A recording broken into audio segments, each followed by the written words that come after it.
Bonjour et bienvenue dans la forêt des lectures. Aujourd'hui, je vais vous parler de mes lectures préférées en manga en 2025 en ce qui concerne les one-shots, donc les œuvres en un tome. Alors, j'ai pas encore tout lu. J'en ai encore pas mal dans ma pile à lire, mais au bout d'un moment, je pouvais plus repousser. Je me dis, il faut que je le fasse maintenant. Il va en avoir beaucoup, mais il y en a quand même pas mal dont j'ai déjà parlé ou dont je vais parler dans des vidéos à part. Donc je vais être assez succinct dans mes présentations. Donc alors il n'y a pas forcément de classement par de préférence. Je vais quand même terminer la vidéo par des one-shots dont j'ai énormément apprécié la lecture et qui font vraiment partie des lectures qui vont me marquer dans les années à venir. Mais je voulais commencer aussi par deux one-shots que je trouve excellents, en petit format et facilement accessible du coup au niveau du prix. Je voulais un peu mettre en avant parce que ça fait vraiment deux très bonnes œuvres pour peut-être, pourquoi pas, entrer dans la carrière de grandes artistes, mangaka femmes. Le premier, c'est Bota Bota, par Paru Itagawa. Paru Itagawa, c'est l'autrice de Beastars et Sanda. Alors, j'ai pas encore lu Sanda. J'aime vraiment bien Beastars. Ça m'a pas forcément marqué autant que d'autres personnes, mais c'est vraiment une lecture qui m'a bien accompagné et qui m'a vraiment beaucoup plu d'un bout à l'autre, même jusqu'à sa dernière partie. Bota Bota, c'est la première œuvre que je lis de l'autrice qui soit un one-shot et qui ne soit pas avec des personnages anthropomorphes. Je trouve que le passage se fait vraiment bien. J'aime toujours autant son trait et sa manière de dessiner. Et on suit une jeune femme une jeune femme qui a une sorte de phobie de la saleté et qui va se mettre à saigner mais énormément du nez dès qu'elle touche quelque chose de sale. Et le souci est qu'elle est une jeune femme du coup et alors à la fois elle souhaiterait et en même temps il y a une injonction sociétale parce qu'elle ait des rapports avec d'autres personnes, des rapports sexuels. Je me sens pressé de ne jamais avoir pu mener à bien un rapport sexuel avec un homme. Il va s'ensuivre une histoire qui va être étonnante et qui va être au final assez militante, pertinente et incisive sur les injonctions sociétales qu'on a envers les femmes, que ce soit à absolument trouver quelqu'un, à se marier avant un certain âge,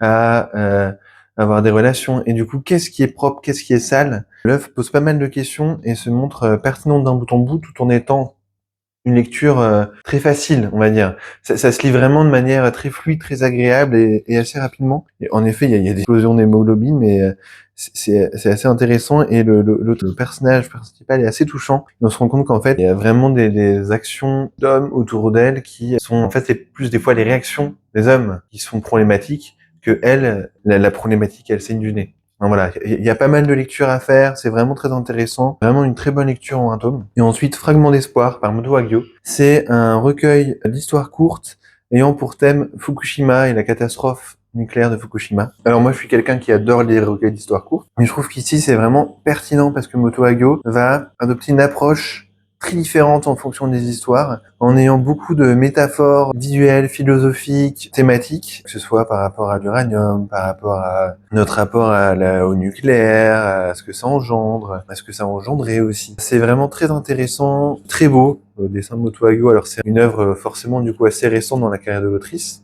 Son œuvre et son dessin est assez différent, par exemple, si vous avez lu Le Clan des Pots. Mais on reconnaît quand même bien la patte de l'autrice. Et il y a quand même une sorte d'orfèvrerie visuelle en termes de narration, de propositions, de métaphores, de personnages un petit peu étonnants. Le propos de Moto Hagio derrière chaque histoire est vraiment pertinent, varié, pas forcément très approfondi, mais je pense que c'est pas l'envie de l'autrice, elle a envie de questionner, d'amener une sorte de poésie, mais pas forcément toujours positive à propos du nucléaire. Et c'est une œuvre, je pense, qui compte, intéressante et pertinente et qui amène à réfléchir, quoi qu'on en pense, par rapport à cette manière de produire de l'énergie. Et elle se termine avec une histoire une beauté confondante avec une maestria de traits, de dessins, de narration aussi, ce qui fait penser vraiment à une narration très cinématographique qu'on a trouvé dans Adieu Eri de Fujimoto, ou alors dans, je vous en parlerai après, hein, mais Shinomori, dans certaines œuvres qui essaient d'avoir une approche vraiment cinématographique. Alors il pourrait avoir plein d'approches,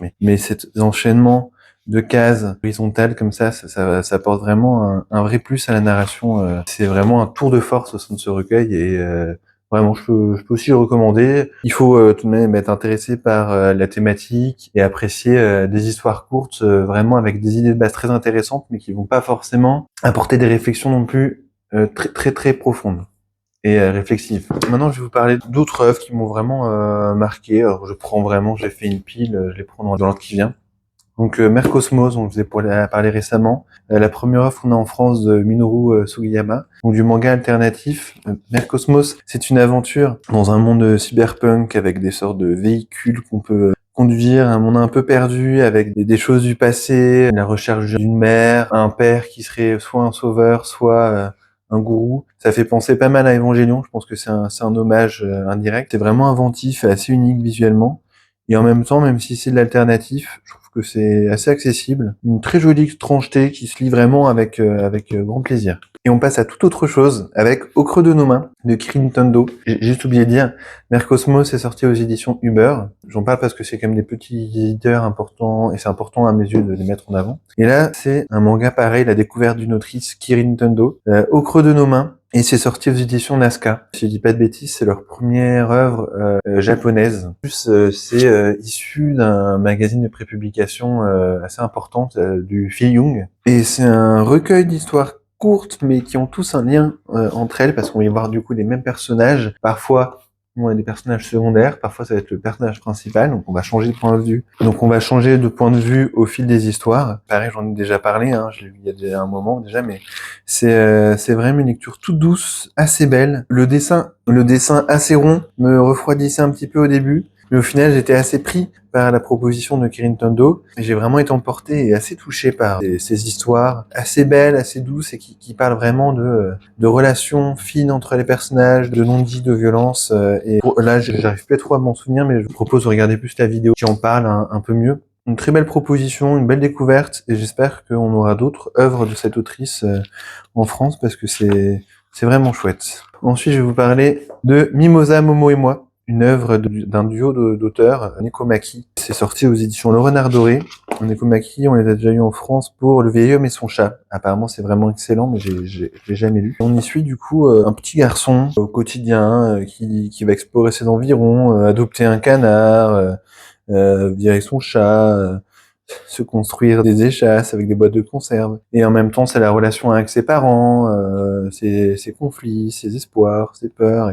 Et on va vraiment s'attacher très rapidement à toute cette petite famille. C'est tout doux, tout mignon. Alors j'aime beaucoup les dessins tout ronds, en couleurs toutes douces, comme ça, un peu pastel. Ça a été vraiment un très beau moment de lecture. Et en même temps, ça va un peu plus loin que ça, je trouve. Les mangaka arrivent à faire quelque chose de agréable, ressourçant, et en même temps, qui propose quelque chose sur l'enfance, la famille, le quotidien, qui va un peu plus loin que ça, et c'est vraiment aussi drôle que beau, que intéressant. Très belle surprise pour un manga que je relirai vraiment avec plaisir. Et ensuite, on va parler de deux autres œuvres. Let's Go Karaoke, donc c'est dans la collection Alpha de chez Vega. C'est par Yama Wayama, l'autrice de Oshi dans le jardin des filles, qui a mes yeux un des meilleurs mangas en cours de publication, allez, dans les 10-15 meilleurs mangas en cours de publication en France actuellement. Let's Go Karaoke, du coup, alors il y a une autre œuvre aussi de l'autrice de ses débuts qui a été publiée, mais je l'ai pas encore lue, je me la garde un peu pour plus tard. Mais là, on retrouve son style si singulier, son humour un peu grinçant, son trait aussi à la fois très beau, mais un peu pince sans rire, avec des personnages qui tirent des tronches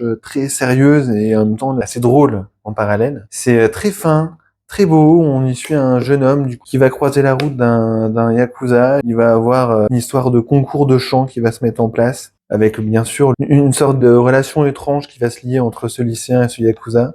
Des yakuza des fois un petit peu très éloignés de l'image qu'on a d'eux. Et ça mélange vraiment avec un bel équilibre, humour, je trouve génial, et un peu de tranche de vie, et histoire de vie de ce jeune homme qui va grandir d'une certaine manière avec ses histoires un peu étranges, et mon dieu, Yakuza, et cette dissonance va apporter quelque chose de très drôle. Je pense que c'est vraiment une œuvre que je relirai avec grand plaisir régulièrement. C'est vraiment aussi beau que bien. C'est la confirmation que Yawa Oyama est une grande autrice à suivre de près. On continue avec Quand je ne serai plus là, un manga sorti aux éditions Le Lézard Noir par Osamu Yamamoto. Osamu Yamamoto, c'est un auteur qu'on a vu à quelques reprises en français. C'est un grand auteur, mais avec par exemple l'orchestre au Cadois, plus récemment The Red Rat in Hollywood, aux éditions Vega. Et à chaque fois, c'est un auteur qui a un très bon accueil critique, mais qui ne trouve pas du tout son public. Partie, je pense, due à son dessin qui est assez spécial, peut paraître un peu étrange, un peu froid. Et là, on y suit, encore une fois, j'ai fait une vidéo dessus, l'histoire d'un vieil homme qui devient veuf, qui est malade, qui est à la retraite et qui a recueilli il y a quelques années un chien. Le questionnement qu'il va avoir, c'est une fois qu'il sera mort, qui va s'occuper de ce chien qui compte tant pour lui. On va voir aussi une histoire familiale, de famille un peu. On va comprendre aussi pourquoi il est un peu si seul. C'est vraiment pertinent, que ce soit dans les réflexions faites par rapport aux animaux domestiques, le fait que c'est pas uniquement des compagnons, mais on a aussi la charge. Et qu'est-ce qu'on fait une fois qu'on n'est plus là? Et qu'est-ce qu'ils deviennent une fois qu'on n'est plus là? Également, une critique sociale du Japon, où comment ça se fait que des retraités qui ont travaillé toute leur vie n'aient pas de quoi vivre et s'occuper et vivre dignement et pouvoir s'occuper de leurs proches, et comment la violence capitaliste au Japon brise des familles. Voilà, c'est très beau, touchant. Ça va pas être une œuvre qui va me marquer irrémédiablement, mais c'est vraiment un bon moment de lecture, et ça fait toujours plaisir d'avoir une œuvre de Osamu Yamamoto en français. Donc j'espère qu'on en aura encore par la suite. Alors je me rends compte que la vidéo est déjà bien assez longue. Je vais du coup diviser ce récap un peu de mes lectures one-shot manga préférées de 2025 en deux parties. La deuxième partie il va toujours avoir des mangas qui m'ont beaucoup plu, mais aussi les one-shots qui m'ont sans doute le plus marqué en 2025, avec y compris Ki et Amane. Voilà, je vous remercie, au revoir et à bientôt.